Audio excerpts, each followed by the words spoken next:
Mieux vaut tard que jamais. Et si on parlait des films de 2022?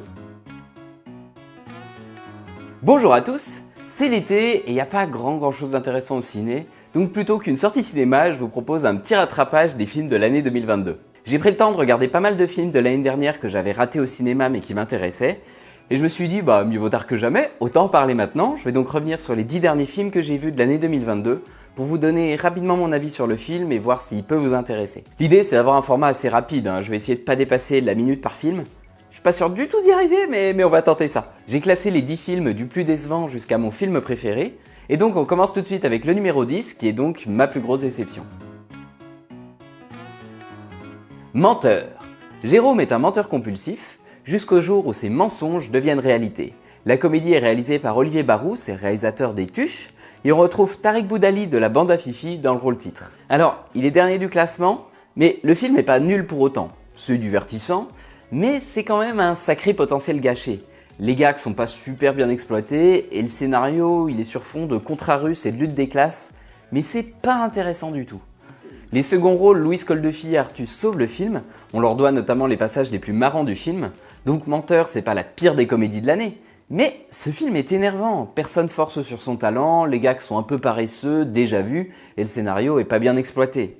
S'il y avait eu plus de cœur, un tout petit peu plus d'énergie dans ce film-là, on tenait vraiment une super comédie. Mais là, on sent que c'est service minimum. Donc Menteur, c'est pas ouf, mais ça se regarde. Et allez, on passe au film numéro 9. Reste un peu de Gad Elmaleh. L'humoriste qui a été élevé dans une famille juive raconte son attrait pour la religion catholique et notamment son amour pour la Vierge Marie. Il a donc prévu de se faire baptiser, mais c'est pas très bien vécu par ses parents. C'est une histoire très personnelle pour Gad, et d'ailleurs ses parents et ses amis jouent leur propre rôle à l'écran. Alors ce film, c'est tout le contraire de Menteur. Menteur, c'était un film très convenu, fait avec des recettes qui ont déjà fait leurs preuves, mais qui n'a pas vraiment d'âme. Là, c'est tout l'inverse. Gad nous invite dans son intimité, et il va nous parler de son rapport à la religion de manière hyper sincère. Le projet est donc super touchant et aussi courageux. Un film qui fait l'apologie de la religion et de la spiritualité dans une comédie en 2022, c'est quand même pas ultra vendeur. Donc toutes ces qualités, je les reconnais parfaitement, il n'y a pas de souci. Mais c'est simplement que ce film, ce sujet qu'il traite, moi il me parle mais absolument pas.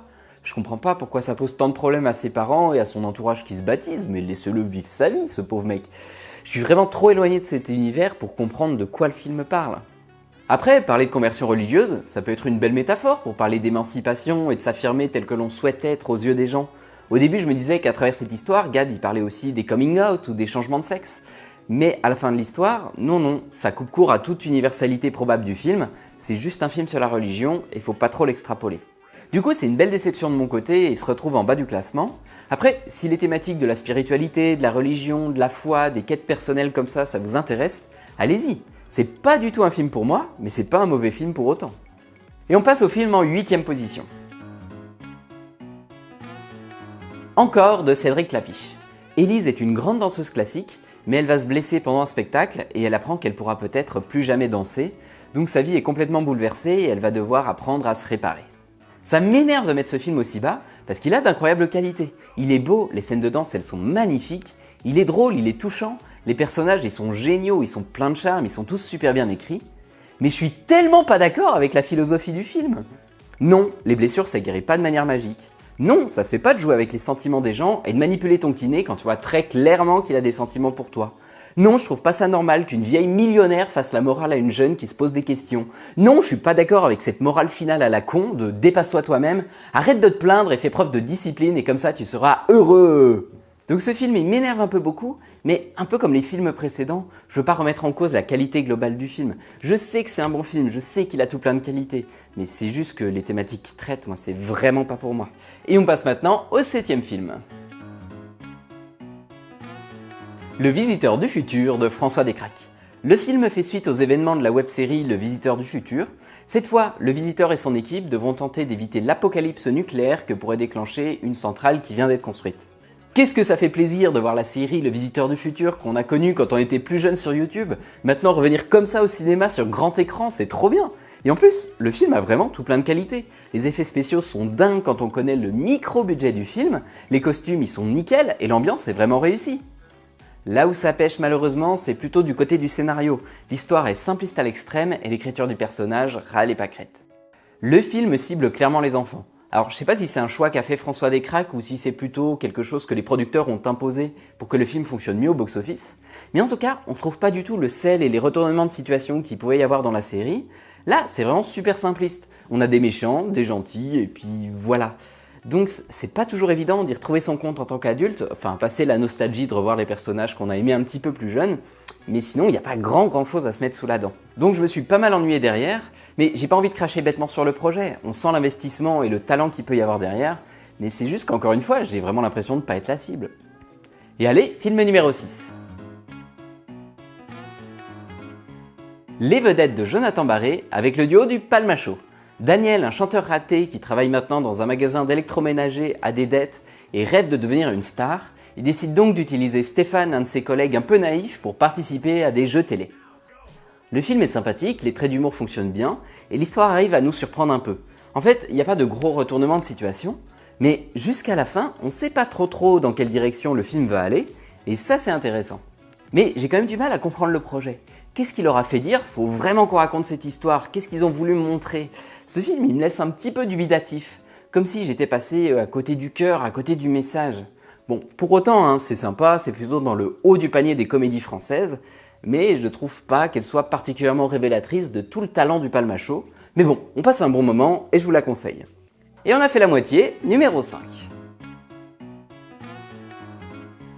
Couleur de l'incendie de Clovis Cornillac. À la suite de la mort de son père, Madeleine Péricourt hérite d'un immense empire financier, mais plusieurs de ses proches vont tenter de se jouer d'elle et la manipuler pour tout lui prendre, jusqu'au jour où arrive la revanche. L'histoire est efficace, on est bien happé dans le film et on a envie de savoir comment vont s'en sortir les personnages, la mise en scène est impeccable et les décors d'époque sont quand même impressionnants. Donc c'est un bon film, c'est divertissant, c'est bien joué. Après, il n'y a rien non plus de transcendant, le scénario pointe vite ses limites et une fois le film fini, on l'oublie assez rapidement. Il marque nettement moins que son grand frère Au revoir là-haut de Dupontel, qui était beaucoup plus marqué, qui divise sûrement beaucoup plus, mais dont on se souvient aussi beaucoup plus. Donc c'est un bon film, un bon divertissement efficace, mais qui reste très scolaire et qui est jamais vraiment surprenant, que ce soit dans l'histoire comme dans la réalisation.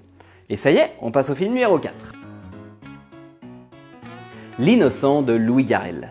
On suit le destin d'Abel qui va complètement paniquer quand il apprend que sa mère est sur le point de se marier avec un homme qui sort tout juste de prison. Il va donc tout faire pour essayer de saboter leur union, mais il va s'en suivre tout un tas de péripéties un peu loufoques.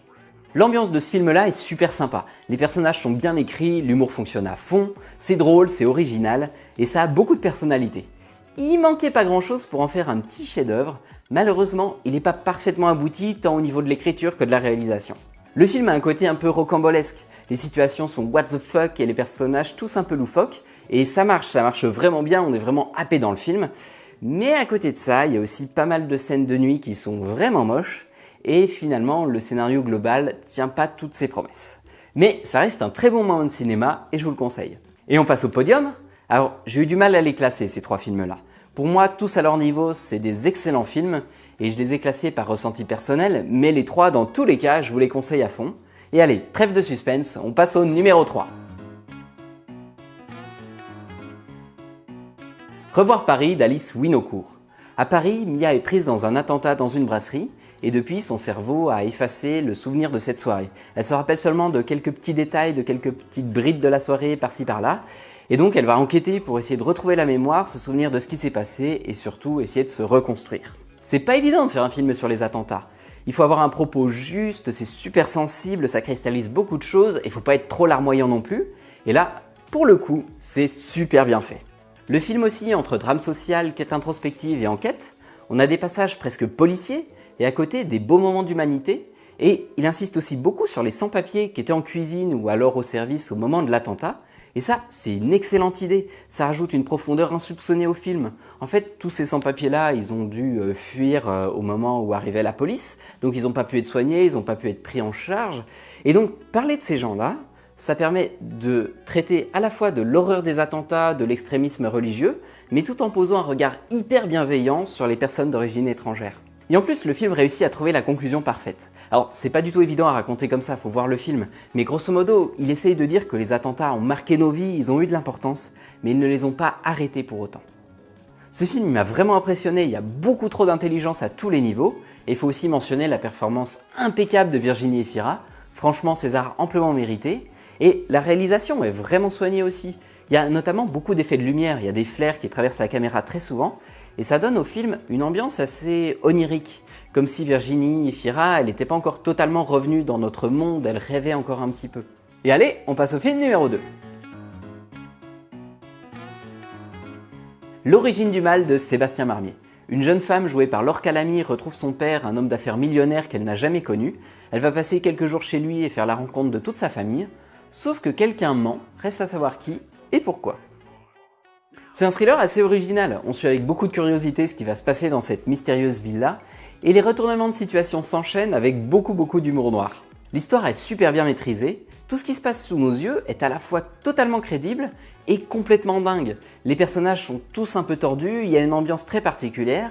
Pourtant, quand on prend un petit peu de recul, on se dit bah oui, tout ce qu'on nous montre pour autant c'est possible. Le film a aussi énormément de sous-textes, il traite de la famille, du patriarcat, du fossé qu'il y a entre les riches et les classes populaires. Et là où il est très fort, c'est qu'il joue sur nos a priori. On va s'attendre à ce que telle ou telle personne ait tel comportement au vu de son sexe, son âge et de sa position sociale, et le film joue là-dessus pour déjouer nos attentes de manière super habile, ce qui nous permet de nous questionner sur la façon dont on étiquette assez rapidement les gens.